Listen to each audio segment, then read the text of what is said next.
What's up, YouTube people? Shaggy the Redder coming at you live from the library with a short one tonight. We are doing Sherlock Holmes' Case of Identity. It's gonna be dope. Whole lot of people I gotta show some love to. Shouts out Raheem. Shouts out Against the World G. Shouts out Don't Watch Continue. Shouts out Octawave. Shouts out all the fine folks over at the r/alternate history hub on Discord. Shouts out to the chicken, the monkey, Brittany Marie, all the awesome people over here at the library who let me come out a few times a week and do this. So, don't have a whole lot to get into tonight. Why don't we just go right into it? My dear fellow, said Sherlock Holmes as we sat on either side of the fire in his lodgings at Baker Street, life is infinitely stranger than anything which the mind of man could invent. We would not dare to conceive the things which are merely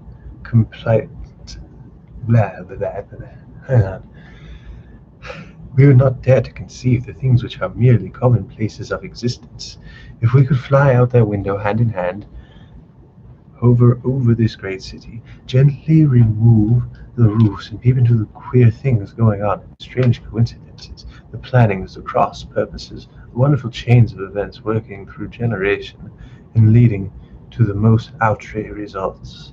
It would make all fiction and all its conventionalities, foreseen conclusions, most stale and unprofitable. And yet I'm not fully convinced, I answered. The cases which come to light in the papers are, as a rule, bald enough and vulgar enough.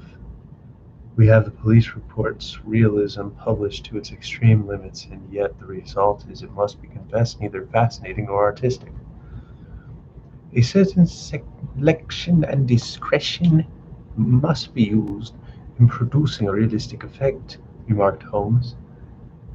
This is wanting the police report, where more stress is laid perhaps upon the platitudes of the magistrate than upon the details which to an observer contain the vital essence of the whole matter.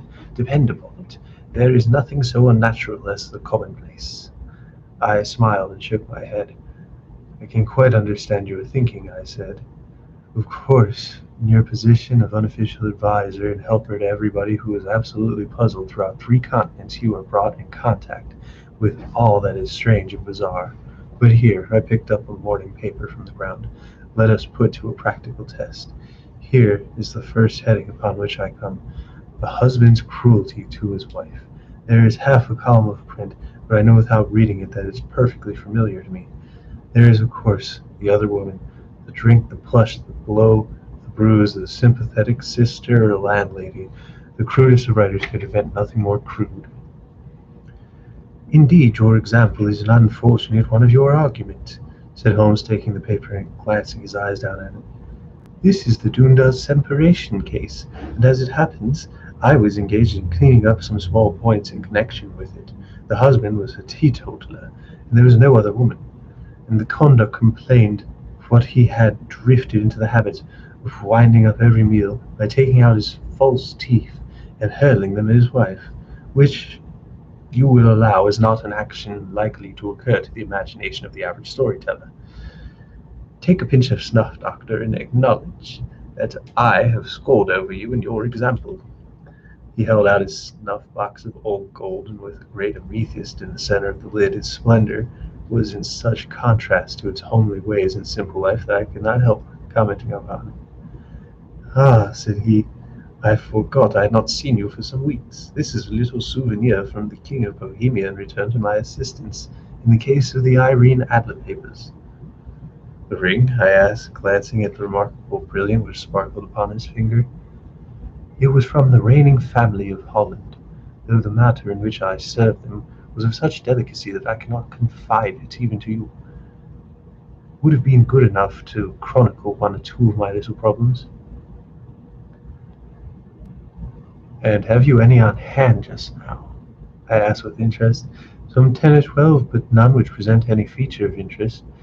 There are important and unimportant matters, that there is a field for the observation and a quick analysis of cause and effect, which gives the charm to an investigation. The larger crimes are apt to be the simpler, for the bigger the crime, the more obvious as the rule the motive. These cases, save for one rather intricate matter, which has been referred to me from Marseille, there is nothing which presents any features of interest. It is possible, however, that I may have something better before very many minutes are over, for this is one of my clients, or am I much mistaken? Oh my god, how did I miss it? Mistaken. He had risen from his chair and was standing there between the parted blinds, gazing down into the dull, neutral tinted London street. Looking over his shoulder, I saw that on the pavement opposite there stood a large woman with a heavy fur boa around her neck, and a large curling round feather in a broad-brimmed hat which was tilted in a coquettish Duchess of Devonshire fashion over her ear. From under this great panoply she peeped up in a nervous, hesitating fashion at our windows, while her body oscillated backward and forward, and her fingers fidgeted with her glove buttons. Suddenly, with a plunge as of the swimmer who leaves the bank, she hurried across the road, and we heard the sharp clang of the bell. "I've seen those symptoms before," said Holmes, throwing a cigarette into the fire. "Oscillation upon the pavement always meant as an affaire de coeur. She would like advice, but is not sure that the matter is not too delicate for communication. And yet even here we may discriminate. When a woman has been seriously wronged by a man, she no longer oscillates, and the usual symptom is a broken bell wire. Here we may take it there is a love matter, but that our maiden is not so much angry as perplexed or grieved. Here she comes in person to resolve our doubts." As he spoke there was a tap at the door, and the boy in buttons entered to announce Miss Mary Sutherland, while the lady herself loomed behind his small figure like a sallied merchantman behind his tiny pilot boat. Sherlock Holmes welcomed her with the ease and courtesy for which he was remarkable, and having closed the door and bowed her in a particular armchair, he looked her over in a minute, in yet abstracted fashion which was peculiar to him. "Do you not find," he said, "that with your short sight it is a little trying to do too much typewriting?" "I did at first," she answered, "but now I know where the letters are without looking." And suddenly she realized the full purport of the words. She gave a violent start and looked up with fear, astonishment upon her broad, good-humored face. "You've heard about me, Mr. Holmes?" she cried. "Else how could you know all that?" "Never mind," said Holmes, laughing. "It is my business to know things. Perhaps I have trained myself to see what others overlook."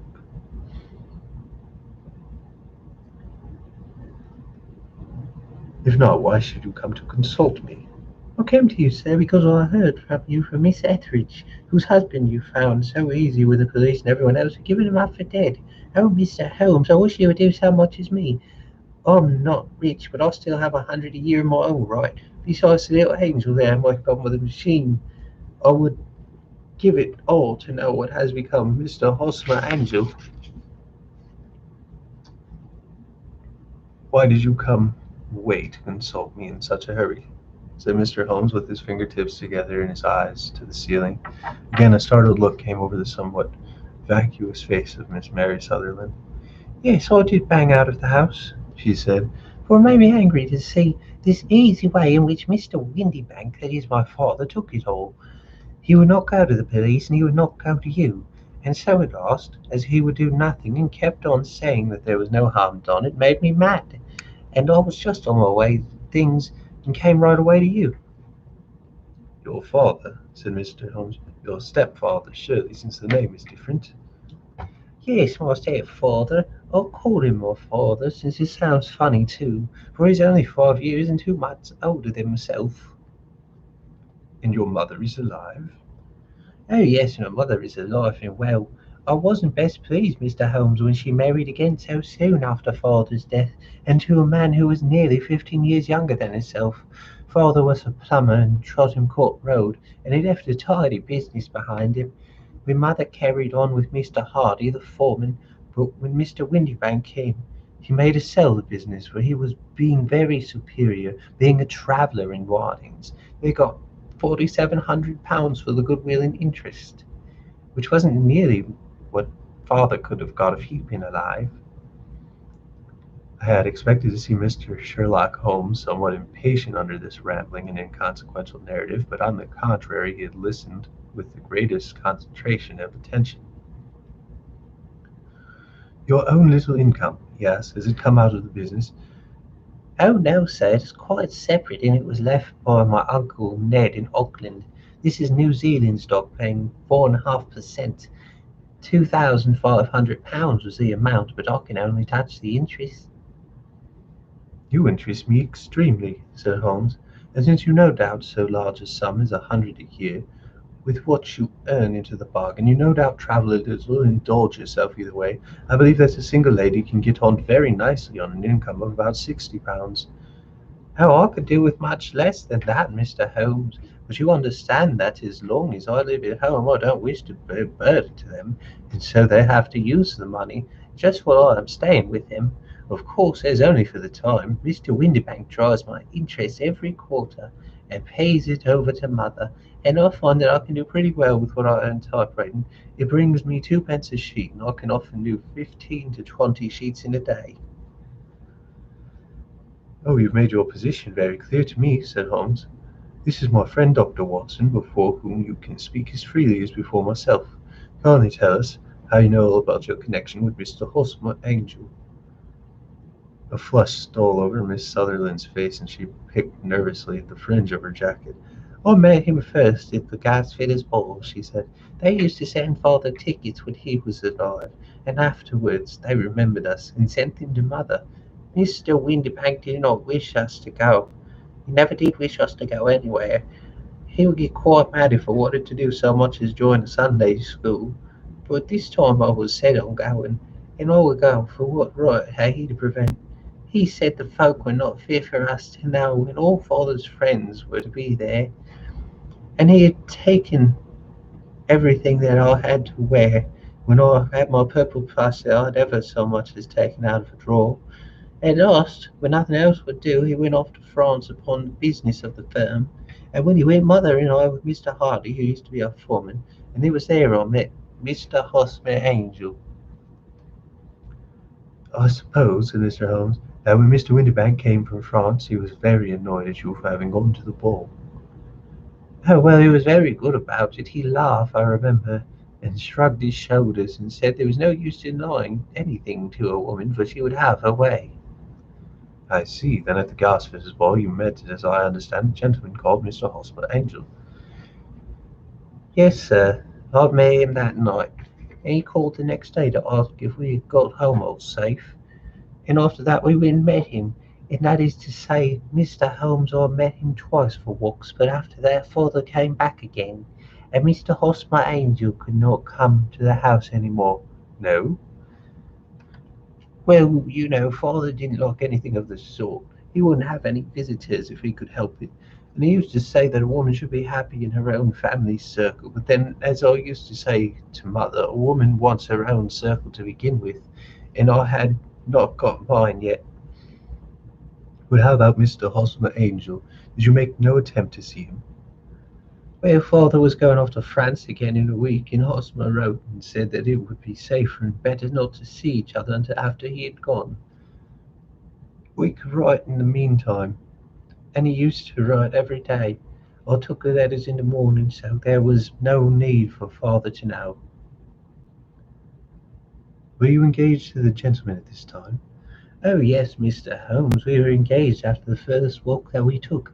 Mr. Hosmer, Mr. Angel, was a cashier in the office in Leadenhall Street, and "What office?" that's the worst of it, Mr. Holmes, I don't know. "Where did he live then?" He slept on the premises. "And you don't know his address?" No, except that it was Leadenhall Street. "Where did you address your letters then?" To Leadenhall Street Post Office, to be left till called for. He said that it was if there was any sent to the office he would be chaffed by all the other clerks about having letters from a lady, so offered to typewrite 'em like he did his. But he wouldn't have that, for he said that I wrote them. They seemed to come from me, but when they were typewritten, it always felt like the machine had come between us.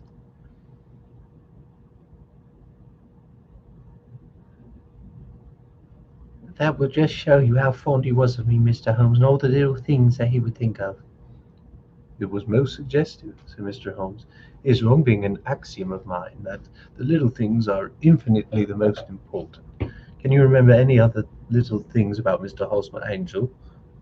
Oh, he was a very shy man, Mr. Holmes. He would rather walk with me in the evening than in the daylight, for he said he hated being conspicuous. Very retiring and gentlemanly he was. Even his voice was gentle. He had a quinsy, the swollen glands when he was young, he told me, and they left him with a weak throat, not hesitating, whispering fashion of speech. And he was always well dressed, very neat and plain, but his eyes were weak, just as mine are, and he wore tinted glasses against the glare. Well, what happened when Mr. Windybank, your stepfather, returned to France? Mr. Hosmer Angel came to the house again and proposed that we should marry before father came back. He was in dreadful earnest and made me swear with my hands on the testament that whatever happened, I would always be true to him. Mother said he was quite right to make me swear, and that it was a sign of passion. Mother was all in his favour from the first, and was even fonder of him than I was. Then, when they talked about marrying within the week, I began to ask about father, but they both never said to mind about father, but just to tell him afterwards, and mother said that she would make it all right with him. I didn't quite like that, Mr. Holmes. It seemed funny that I should ask him to leave, as he was only a few years older than me, but I didn't want to do anything on the sly, so I wrote to father in Bordeaux, where the company has its French officers, but the letter came back to me on the very morning of the wedding. It missed him then? Yes, sir, for he started to England just before it arrived. Ha, that was unfortunate. Your wedding was arranged then for Friday. Was it to be in a church? Yes, sir, but very quietly. It was supposed to be at St. Saviour's near Knight's Cross, but we were having breakfast afterwards at the St. Pancras Hotel. Osmond came for us in a hansom, but as there were two of us, he put us both into it and stepped himself into a four-wheeler, which happened to be the only other cab in the street. We got to the church first, and when the four-wheeler came up, we waited for him to step out, but he never did. And when the cabman got down from the box and looked, there was no one there. The cabman said that he could not imagine what had become of him, for he had seen him get in with his own eyes. That was last Friday, Mr. Holmes, and I've never seen or heard anything since then to throw any light upon what has become of him. It seems to me that you have been very shamefully treated, said Holmes. Oh, no, sir, he was too good and kind to leave me so. Why, all the morning he was saying to me that whatever happened I was to be true, and that even if something quite unforeseen occurred to separate us, I was always to remember that I was pledged to him, and that he would claim his pledge sooner or later. It seems strange talk for a wedding morning, but what has happened since gives meaning to it. Most certainly it does. Your own opinion, then, that some unforeseen catastrophe has occurred to him? Yes, sir, I believe that he foresaw some danger, or else he would not have talked so, and then I think that what he foresaw happened. But you've no notion as to what it could have been. None. One more question. How did your mother take the matter? She was angry and said that I was never to speak of the matter again. And your father, what did you tell him? Yes, I told him, and he seemed to think with me that something had happened, and that I should hear of Hosmer again, and he said, with interest, could anyone have in bringing me to the doors of a church and then leaving me? Now, if he had borrowed my money, or if he had married me and got my money settled on him, there might have been a reason, but Hosmer was very independent about money, and never would look at a shilling of mine, and yet what could have happened? Why could he not write? Oh, it drives me half mad to think about it. I can't sleep a wink at night. She pulled a little handkerchief out of her muff and began to sob heavily into it. "I shall glance into the case for you," said Holmes, rising, "and I have no doubt that we shall reach some definite result. Let the weight of the matter rest upon me now, and do not let your mind dwell upon it further. After all, try to let Mr. Hosmer Angel vanish from your memory as he has done from your life." Then you do not think I will see him again? "I fear not. Then what has happened to him? You will leave that question in my hands. I should like an accurate depiction of him, and any letters of which you can spare." I advertised for him in last Sunday's Chronicle," said she. "Here is the slip, and here are 4 letters from him." "Why, thank you. And your address?" Number 31 Leon Place, Chamberwell. "Mr. Angel's address you and I never had. I understand. What is your father's place of business?" He travels for Westhouse and Mirbank, the great claret importers of Fenchurch Street. "Thank you. You have made your statement very clearly. You will leave the papers here, and remember the advice which I have given you. Let the whole incident be a sealed book, and do not allow it to affect your life." You are very kind, Mr. Holmes, but I cannot do that. I shall be true to Hosmer. He shall find me ready when he comes back. For all the preposterous hat and the vacuous face, there was something noble in the simple faith of our visitor which compelled our respect. She laid her little bundle of papers upon the table and went her way with a promise to come again whenever she might be summoned. Sherlock Holmes sat silent for a few minutes with his fingertips still pressed together, his legs stretched out in front of him, and his gaze directed upwards to the ceiling.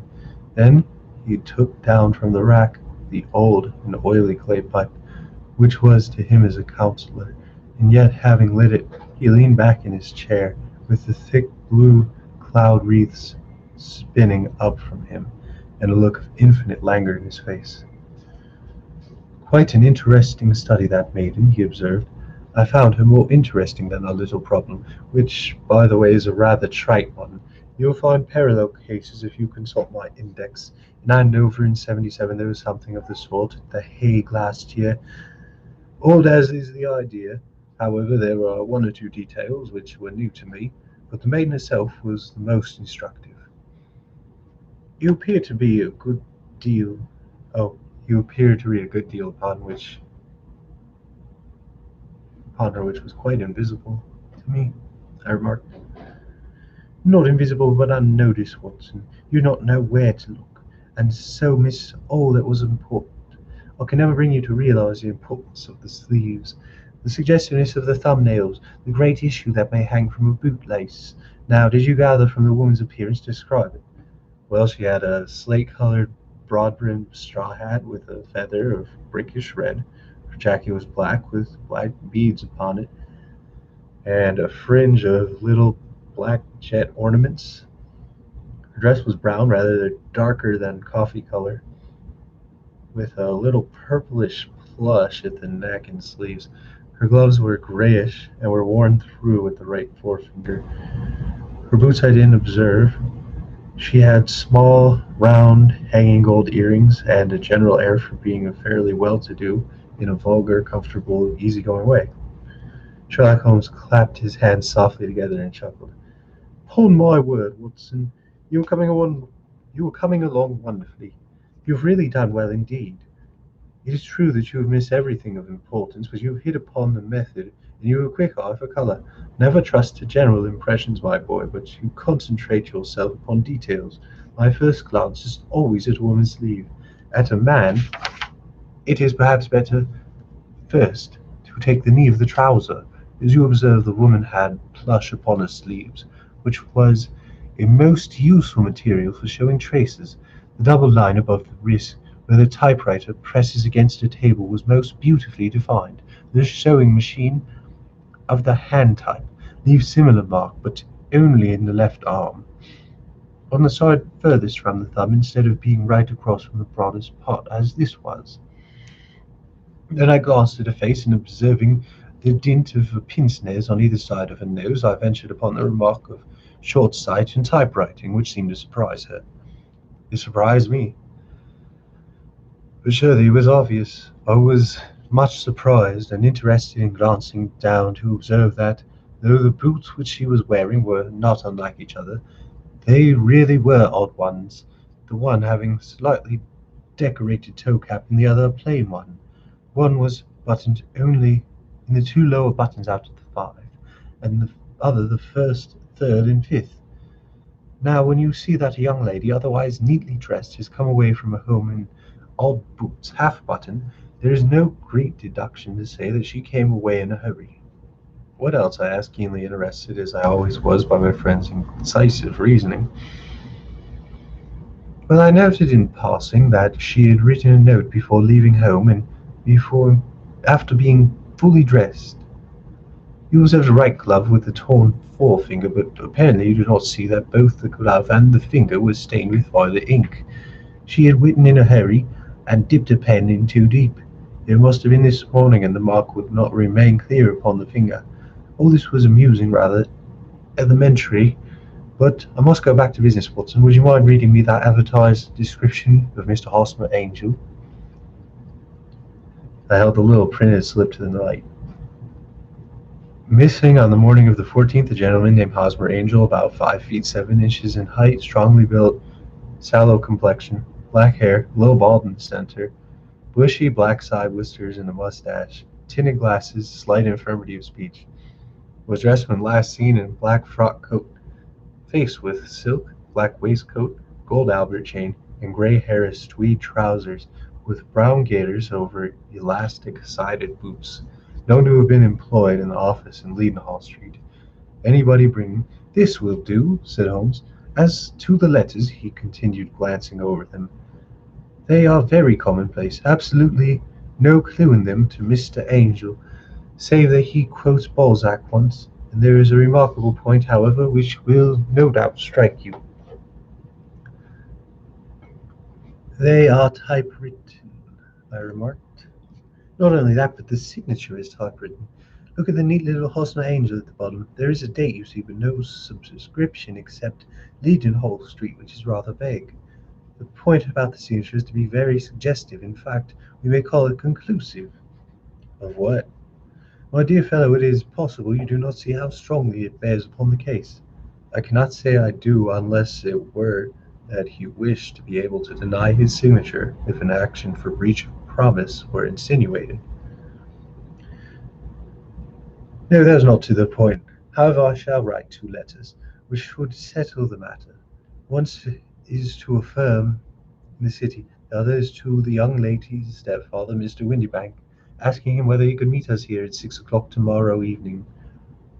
It is just as well that we should do business with male relatives, and now, Doctor, we can do nothing until the answers to those letters come, so we may put our little problem upon the shelf for the interim. I had so many reasons to believe that my friend's subtle powers of reasoning and extraordinary energy in the action, that I felt he must have some solid grounds for the reassured and easy demeanor with which he treated the singular mystery which had been called upon him to fathom. Once only I had known him to fail in the case of the King of Bohemia and that of Irene Adler's photograph. When I look back at the weird business of the Sign of the Four and the extraordinary circumstances connected with Sooty and Scarlet, I feel that it would be a strange tangle indeed, which he could not unravel. I left him then, still puffing at the black clay pipe, with the conviction that when I came again on the next evening, I would find that he held in his hands all the clues which would lead up to the identity of the disappearing bridegroom of Miss Mary Sutherland. A professional case of great gravity was engaging my own attention at the time, and the whole of the next day I was busy at the bedside of the sufferer. Not until close upon 6 o'clock that I found myself free and was able to spring into a hansom and drive to Baker Street, half afraid that it might be too late to assist at the denouncement of the little mystery. I found Sherlock Holmes alone, however, half asleep, with his long, thin form curled up in the recesses of his armchair. A formidable array of bottles, test tubes, with the pungent, cleanly smell of hydrochloric acid, told me that he had spent his day in the chemical work which was so dear to him. "Well, have you solved it?" I asked as I entered. Yes, it was the Dulcellate of Bartria. No, no, the mystery, I cried. Oh, that! I thought of the salt that I had been working on. There was never any mystery in the matter, though, as I said yesterday, some of the details of interest.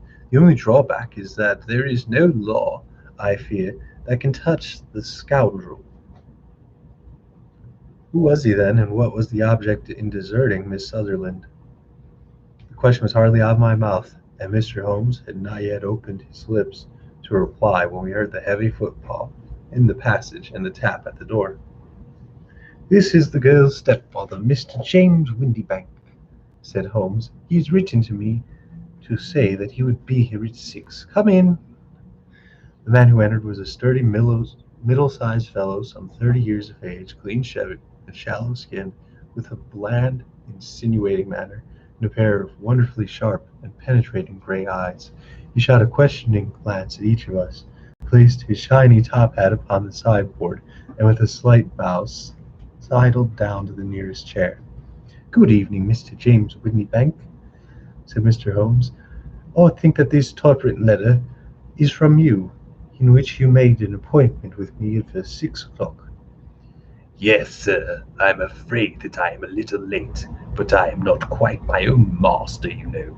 I'm sorry that Miss Sutherland has troubled you about this little matter, for I think it is far better not to wash linen of this sort in public. It was quite against my wishes that she came, but she is a very excitable, impulsive young girl, as you may have noticed.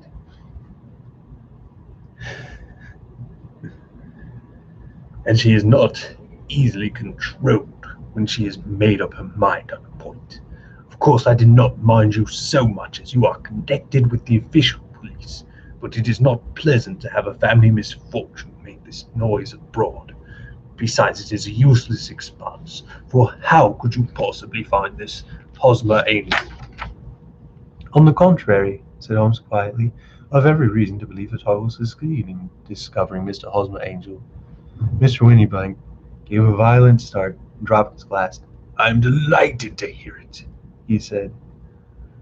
"It's a curious thing," remarked Holmes, "that a typewriter was really quite as much individuality as a man's handwriting. Unless they are quite new, two of them write exactly alike. Some letters give more warmth than others. Some were only on one side. Now, you remark in this note of yours, Mr. Windybank, that in every case there is some little slurring over the E, a slight deficit in the tail of the R. There are 14 other characteristics, but those are the most obvious." You are correspondent with a machine at the office. It is no doubt a little worn, Our visitor answered, glancing keenly at Holmes with his bright little eyes. "Now I will show you what it is a really interesting study, Mr. Windybank," Holmes continued. "I think of writing another little monograph some of these days on the typewriter in its relation to crime. It is a subject of which I have devoted some time and attention. I have here 4 letters which purport to come from the missing man. They are all typewritten. In each case not only are the E's slurred, but the R's are tailless. But you will observe, if you care to use my magnifying glass, that the 14 other characteristics to which I have alluded are there as well." Mr. Windybank sprang out of his chair and picked up his hat. I cannot waste time over this sort of fantastic talk, Mr. Holmes, he said. If you catch the man, catch him and let me know when you have done it. "Certainly," said Holmes, stepping over and turning the key in the door. "I'll let you know, then, that I have caught him." What? Where? shouted Mr. Windybank, turning white to his lips and glancing about him like a rat in a trap. "Oh, it won't do, it really won't," said Holmes suavely. "There is no possible of getting out of it, Mr. Windybank. It is quite too transparent, and it was a very bad compliment when you said that it was impossible for me to solve so simple a question. That's right. Sit down and let's talk it over." Our visitor collapsed into a chair with a ghastly face and a glitter of moisture on his brow. It's not actionable, he stammered. "I am very much afraid that it is not. Between ourselves, Mr. Windybank, it was as cruel and selfish and heartless as a trick in which a pretty way as ever came before me. Now just let me run over the course of the events, and you will contradict me if I go wrong." the man said, huddled up in his chair with his head sunk upon his breast like one who was utterly crushed. Holmes stuck his feet up on the corner of the mantelpiece and, leaning back with his hand in his pockets, began talking, rather to himself it seemed than to us. "The man married a woman very much older than himself for her money," said he, "and he enjoyed the use of the money of the daughter for as long as she lived with him. It was a considerable sum for people in their position, and the loss of it would have made a serious difference. It was worth an effort to preserve it. The daughter was of a good, amiable disposition, but affectionate and warm-hearted in her ways, so that it was evident that, with her fair personal advantages and her little income, she would not be allowed to remain single long. Now her marriage would mean, of course, the loss of 100 years, so what does her stepmother do to prevent it? He takes the obvious course of keeping her at home, and forbidding her to seek the company of people her own age. But soon he found that would not be the answer for ever. He became restrictive, insisted upon her rights, and finally announced her positive intention to going to a certain ball. What does her clever stepfather do then? He conceives an idea more credible in his head than to his heart. With the contrivance and assistances of his wife, he disguised himself, covered those keen eyes with tinted glasses, masked his face with a moustache and a pair of brushy whiskers, sunk that clear voice into an insinuating whisper, and doubly secure on the account of the girl's short sight, he appears as Mr. Hosmer Angel, and keeps off other lovers by making love himself. It was only a joke at first, groaned our visitor. We never thought that she would have been carried away. Very likely not. However that may be, the young lady was very decidedly carried away, and having quite made up her mind that her stepfather was in France, the suspicion of treachery never for an instant entered her mind. She was flattered by the gentleman's actions, and the effect was increased by the loudly expressed admiration of her mother. Then Mr. Angel began to call, for it was obvious that the matter should be pushed as far as it could go if a real effect would be produced. There were meetings and an engagement which would finally secure the girl's affections before turning toward anyone else. But the deception could not be kept up forever.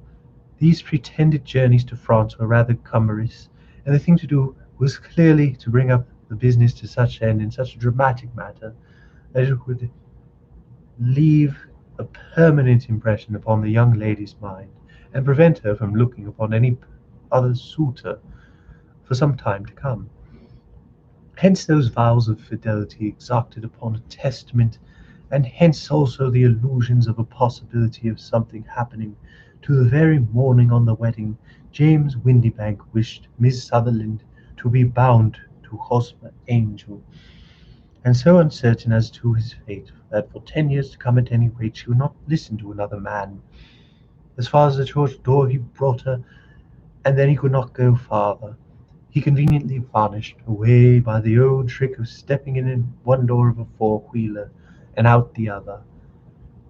I think that was the chain of events, Mr. Windybank." Our visitor had recovered something of his assurance while Mr. Holmes had been talking, and he rose from his chair now, with a cold sneer upon his pale face. "It may be so, or it may not, Mr. Holmes," said he, "but you are so very sharp that you ought to be sharp enough to know that it is you who are breaking the law now and not me. I have done nothing actionable from the first, but as long as you keep that door locked, you lay yourself open to an action for assault and illegal constraint." "The law cannot, as you say, touch you," said Holmes, unlocking and throwing open the door. "Yet never was there a man who deserved punishment more. If the young lady has a brother or friend, he ought to lay a whip across your shoulders. By Jove," he continued, flushing up the sight of the bitter sneer on the man's face, "it was not part of my duties to my client, but here's a hunting crop handy. I think I shall treat myself to." He took 2 swift steps to the whip. Before he could grasp it, there was a wild clatter of steps upon the stairs, and the heavy hall door banged, and from the window we could see Mr. James Windybank running at the top of speed down the road. "There's a cold-blooded scoundrel," said Holmes, laughing as he threw himself down into his chair once more. "That fellow will rise from crime to crime until he does something very bad and ends on the gallows. The case has, in some respects, not been entirely devoid of interest. I cannot now entirely see all the steps of your reasoning," I remarked. "Well, of course it was obvious from the first that this Mr. Hosmer Angel must have some strong object for his curious conduct, and it was equally clear that the only man who really profited from the incident, as far as we could see, was the stepfather. Then the fact that the two men were never together, and that the one always appeared when the other was away, was suggestive. There were tinted spectacles with a curious voice, which both hinted at a disguise, as did the whiskers. My suspicions were all confirmed by his peculiar action in typewriting his signature, which of course inferred that his handwriting was so familiar to her that she would recognize even the smallest sample of it. You all see these isolated facts together, and many minor ones, all pointed in the same direction." "And how did you verify them?" "Having once spotted the man, it was easy to get a corroboration. I knew the firm for which this man worked. Having taken the printed description, I eliminated everything from it which could be the result of a disguise. The whiskers, the glasses, the voice. I sent it to the firm and requested that they would inform me whether it answered to the description of any of their travellers. I had already noticed the peculiarities of the typewriter, and I wrote to the man himself at the business address, asking him if he would come here. As I expected, his reply was typewritten, and revealed the same trivial but characteristic deficits, which the same post brought me a letter from Westhouse and Mirbank, of Fenchurch Street, to say that the description tallied in every respect with that of their employee, James Windybank. Voilà tout. That's all." "And Miss Sutherland?" "If I tell her, she would not believe me. You may remember the old Persian saying, 'There is a danger for him who taketh a tiger cub, and a danger also for whoso snatches a delusion from a woman.' There is as much sense in Hafnis as in Horace, and as much knowledge of the world." There we go. Hope y'all enjoyed that. These are nice. They're always just so short and sweet. Fairly well written, even though you can kind of tell it was rushed when you really get into it. But I do love Arthur Conan Doyle, so I feel a way about going about these mysteries because you can always kind of start seeing the hints as you go. Not so much a aha moment as a, oh yeah, that's cool. But anyway, make sure to hit that like button. Really enjoyed streaming for y'all again tonight. Go Faith, NFA gang. One love, Octawave. One love, Rakim against the world, G. Don't watch Continue, who is now just Continue. We out.